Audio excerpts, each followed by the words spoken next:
C'est une tournée à pas de charge que les autorités académiques et administratives ont effectuée pour constater de visu l'état des établissements scolaires dans la commune de Ziguinchor. Cheikh Faye, inspecteur d'académie, tire un bilan satisfaisant. Dans les différentes structures que nous avons visitées, aussi bien au niveau de l'élémentaire que du moyen et du secondaire, nous avons vu que les établissements sont bien apprêtés, le personnel enseignant est présent et le personnel administratif, la préparation administrative et pédagogique est achevée.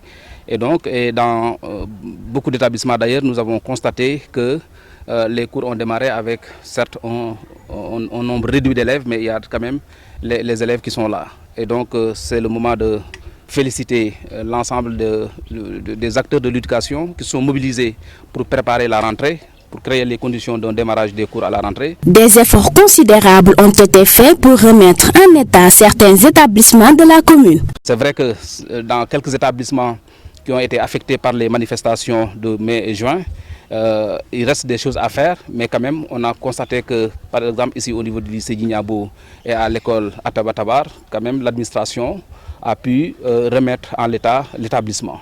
Donc même si ailleurs, comme à beaucoup de sud, quand même il reste des choses à faire.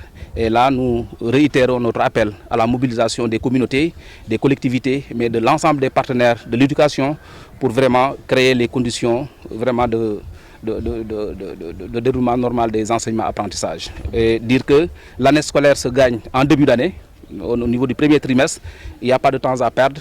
Les parents, conduisez vos enfants à l'école, les établissements sont apprêtés pour qu'on puisse faire l'essentiel au premier et au second semestre et terminer l'année en toute sérénité. Malgré les dégâts constatés, beaucoup d'établissements sont fonctionnels grâce à la détermination des acteurs et des communautés. Ces écoles impactées, beaucoup de ces écoles en réalité, qui étaient au nombre d'une trentaine, sont présentement fonctionnelles parce que les communautés sont mobilisées et ont réuni les moyens financiers et matériels pour en tout cas créer les conditions minimales de travail.